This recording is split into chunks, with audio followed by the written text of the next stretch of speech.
Inspiring interviews with today's top landlords. This is the Rental Income Podcast. And now, Dan Lane. Figuring out how you're going to finance the purchase of a rental property is really one of the most important things you can do. Nick, how are you financing your rentals? We use a combination in ours. So we use a line of credit from some of the rentals we already have, and then we will refi out of the new properties with the banks give us a 15-year loan so we can recycle that money through the line of credit. And I didn't love 15-year loans at first for the rentals, but it's definitely grown on me, and it's definitely starting to pay off a lot now. In other words, because Nick's properties are on 15-year mortgages, he's able to build up equity pretty quickly in those properties. Once he has some equity in a property, he'll open up a line of credit and use that to buy another property and just repeat the cycle over and over again. And Nick has been able to build a portfolio of over 40 properties by just doing this over and over again. On the show today, we're going to get some more details about how it works and take a look at one of his deals. Joining us on the show today from San Antonio is Nick Disney. We'll take a quick break to thank our sponsors. We'll come right back and we'll talk to Nick. We all love making deals, but is your personal data out there making deals without you? Maybe you're getting too much spam in your inbox. Incogni can stop it. They get your information removed from marketing lists so that you get less junk mail. I like how easy their platform is. All you have to do is tell them who you are, and then they run with it from there to get your information removed. So why procrastinate? Protect your data with Incogni now. Tell those pesky data brokers to buzz off and handle any pushback with the skill of a top negotiator. Got a few VIPs in your circle? You can add up to 4 family members or friends to share in the same premium protection. Head over to Incogni.com where spam and security risks don't stand a chance. Plus, enjoy a 30-day trial with a full refund if it doesn't meet your high standards. Take your personal data back with Incogni. Use code RENTALINCOME at the link below and get 60% off an annual plan. That's Incogni.com/rentalincome. It's a lot of work to find a really good rental property, and when you actually find that property, you want to make sure you're working with a lender that can get that loan closed. The lender that I recommend is Chaley Ridge from Ridge Lending Group. She's a nationwide lender, and her specialty is helping investors finance rental properties. She has a ton of loan programs, and she can find something customized to you for your situation. If you want to find out more or you're ready to get started today, just go to ridgelendinggroup.com. That's RIDGE lendinggroup.com. NMLS 42056. Rental Income Podcast. Nick, let's start off talking about your rental portfolio. Can you tell me what it looks like? Sure. We have 48 single-family rental properties. Almost all of them are here in San Antonio, Texas. Have a couple of outliers that we ended up with, and that is our focus on the rental property side, is the single family in and around San Antonio. Are there certain types of neighborhoods that you like to buy in? Our business is focused on the blue collar neighborhood. We like properties with a value 200,000 and below. That works for us, and where our focus is in different parts of the business. So we like to also keep the rentals in that same range. And is there like a target rent price that you like to try to stay at? We're generally around the 1% rule of what we would have in it, or what we'd before we would buy it. That or maybe a little better. And how long have you been buying rentals for? I'm right about 15 years now. And so definitely have learned a lot. Yeah. Made some good decisions, and some that I would probably not make again. Well, that's the great thing with rentals, is they are very forgiving. You can make mistakes, and if you stick with it, things usually work out. So, let's talk about when you got started. So you mentioned at the beginning that you got a 15-year mortgage. What made you want to get and I guess I should ask first, do you have 15-year mortgages for all your properties? Not for all of them. Okay. The very first ones, and I was able to get 30-year mortgages because I didn't have any other. But as you grow and you look for different sources of funding, and one that we use probably the most is some of the bank relationships outside of private lenders, but the bank relationships, and those are local banks, and they're going to give a 15-year mortgage, and they're not interested in doing a 30. So that's where it transitioned, and the majority of our rentals, as it's grown, actually have 15-year mortgages on them. So did that feel like a sacrifice at the time? I mean, obviously it's worked out. You've been buying rentals for a long time, and you've grown your portfolio with the 15-year mortgage, but did it feel like a big sacrifice that because you had that bigger payment, you were giving up a lot of cash flow? Absolutely felt that way. And if I would have been able to choose at the time, I would have done all 30-year mortgages, because I think if you can, it gives you some cushion in that cash flow. And if you ever needed it, you can always reapply. You can always pay it down sooner. Right. With the smaller financial institutions, your local banks, that's just not something that they're going to do. And so that was the financing that was available. And so we did it. Still never cash flow negative, because I don't agree with that model. But we weren't, when you're cash flowing $75 a month, there's not a whole lot of wiggle room. But now that we've had them for 5, 6, or so years, that really starts chewing up that principal payment each month, and you get a lot of equity a lot faster. Yeah. And so if you don't need the cash flow, it can work out really well. If you have another either source for cash flow or source of income, and you're in a situation where you don't really need it. So when you're looking at a deal, is that pretty much what it works out to be after you cover the mortgage and whatever expenses you anticipate, that you're targeting to profit $75 a month? I think with our rental portfolio, as we started to grow it, and we knew that it was going to have to be 15-year terms, it can be difficult to find the cash flow. Before, I always said, hey, I want $300 a month in cash flow spread, and that was my number. But it wasn't doable with the 15-year mortgages on all the properties, and they were still really, really quality deals. So we don't necessarily shoot for that 75, but we always want to be, number one, are we positive in the cash flow? And as long as we're positive some number, $75, $100, then we're okay with that, because it's a long-term play. It's an equity, we're doing it for the long-term equity, and to let somebody else buy us this house. And we're fortunate enough to have other parts of the business which produce the cash or cash flow. And so the rental properties, I really, really believe that if people want wealth, or the everyday guy wants to build wealth, and then later they can really produce the cash flow. But it's hard to get significant cash flow to, say, live on early on in your investing career with just like a single family rental portfolio. Right. But it's like you've been at this now for so long. These properties are the payment, when you look at it today, it's probably so much of that payment is going towards principal. Like, you're probably really building equity so quickly in those properties now. Oh, we have a lot of them where if you look at it, and it's half or a little better than half of that payment now is just going to principal. Wow. And so that starts that chews that mortgage up really fast. And you just need to be able to wait it out. Yeah.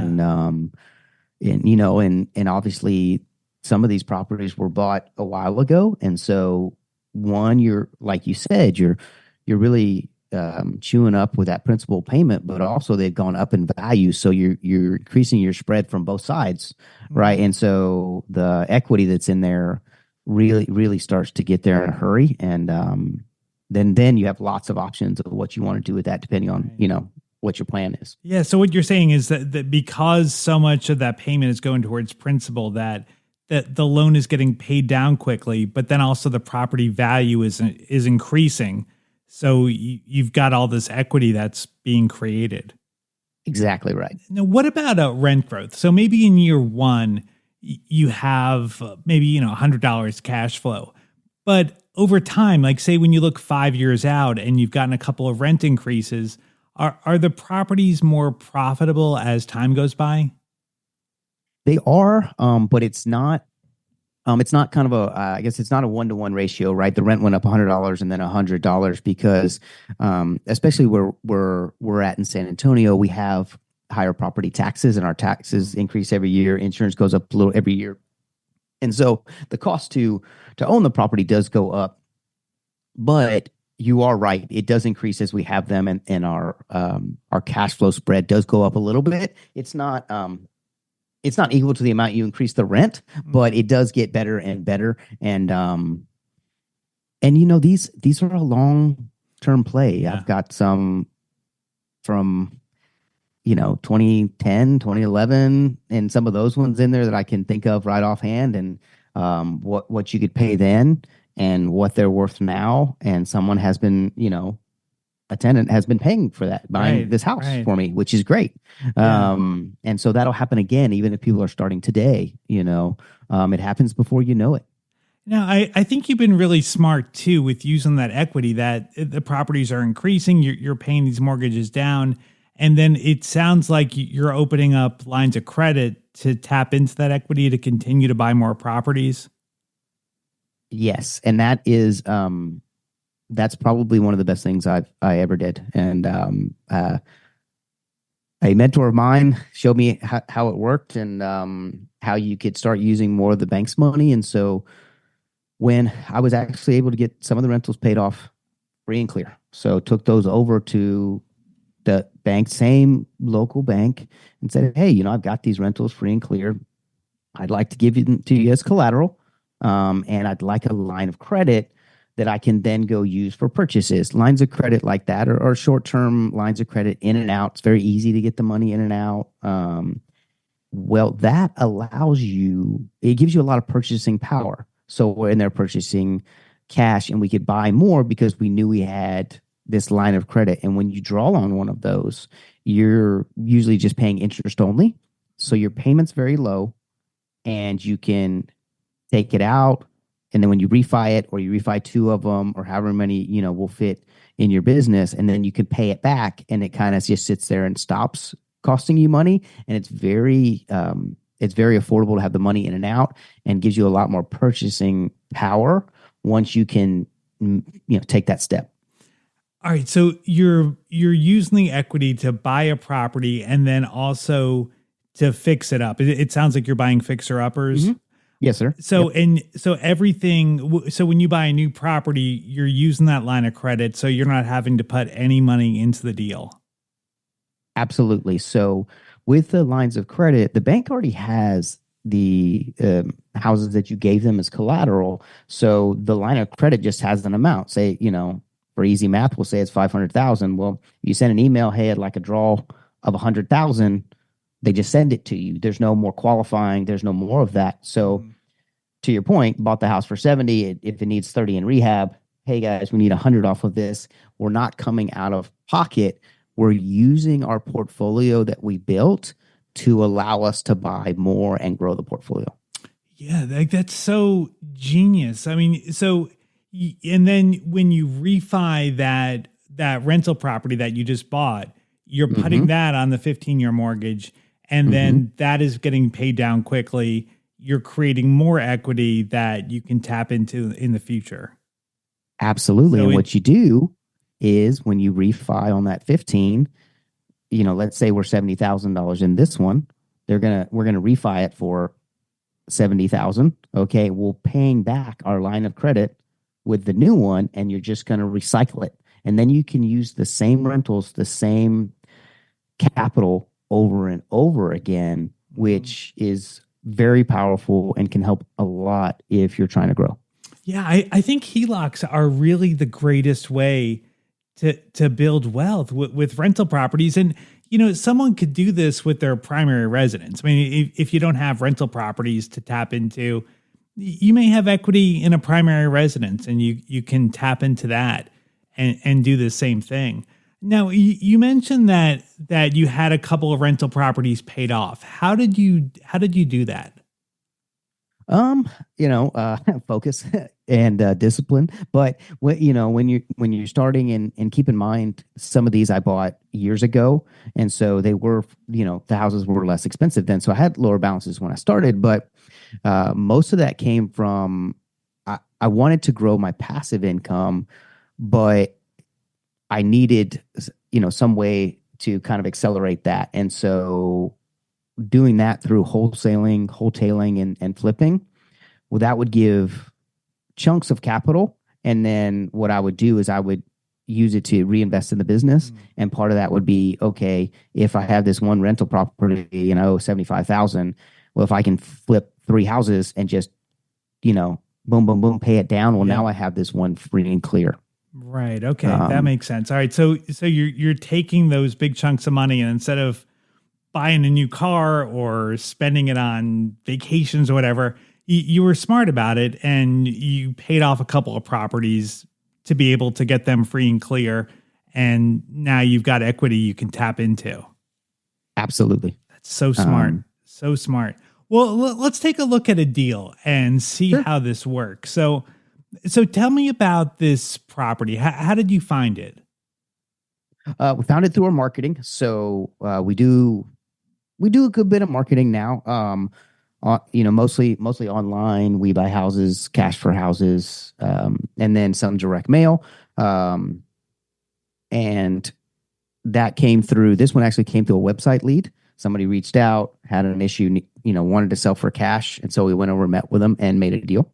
Okay, so are you always finding for your entire portfolio? Are you always finding those off-market deals where you're going directly to the seller instead of working with a realtor? 98% of what we buy is direct to seller and off market. Not against realtors. We do buy some from realtors, and I know some great agents. They will they may bring us something that's either a little more sensitive or really doesn't fit for the MLS, or they just their client really needs a certain time frame, and they're like, hey, this is really what's most important, and think we can help them out. But mostly we're off market. Okay. All right. So did the property need a lot of work? It needed a fair amount of work. It these folks had inherited it, and it was an older person that lived there, and definitely was not updated. But on that, that particular one, we had about 18,000, and that got us into it, got us up to rent ready. Had to, fix some things, make things where they function properly for tenants to get in there, and not a huge rehab, but not paint and carpet either. And how much did you pay for the property? We paid 50,000 for it, 50,000 plus closing. So 50,000 for the purchase, 18,000 on the rehab. Okay, so you're all in like $70,000 maybe with some closing costs. Mm-hmm. And then right when you refied, how much did the property appraise for? So this was a good deal. This one appraised for 130,000. And so with our bank, if they have an appraisal for say 130, they'll let us borrow up to 75% of that appraisal. And that, on this particular one, we could have borrowed, up to 97,000, 97.5. For us, we chose not to. We just wanted to get all the money we had it out, and not have more debt on a property than was necessary to be all out. But when you can find those deals, you really have $0 left in it. Mm-hmm. And you used all bank money to buy it, to rehab it, to refinance it, and you don't have any money left in it. So those are really good, and you can definitely scale with numbers like that. All right. So you're all in at 70 grand, and you came up with that 70 grand from your HELOC. Yes, sir. So you were able, so as far as the seller's concerned, it's a cash deal. Like, Absolutely. So you can close quickly, and then you fix the property up. You went to your bank, you got your mortgage payment or your mortgage set up on the property, paid off the HELOC, And how much was your mortgage payment once you refied? So once we refi, we're right around $800 on that one. Okay. And so that's principal, interest, taxes, insurance, Yep. everything. Okay. And then what is that property rented for? That one rents for $1,100. $1,100. Okay. So you've got $300 there for repairs or maintenance or vacancy or whatever else comes up. All the stuff that comes up. Yep. That's awesome.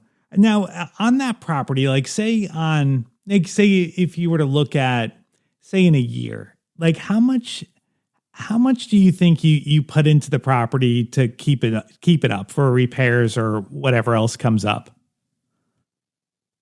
We've been doing it long enough, and there's definitely different schools of thought on this, but we try to get out in front of most things that we know are going to come up when we're doing that initial rehab. It just saves a lot of headache. Like if that water heater's, 12, 14 years old, we'll probably go ahead and replace it and make sure everything is functioning as good as we can. But, if you set it up the best you can, we're pretty good at, we probably only had on this one, $1,000, $1,200 in miscellaneous things that came up. It's been a really good deal. It's been a really good house. Yeah.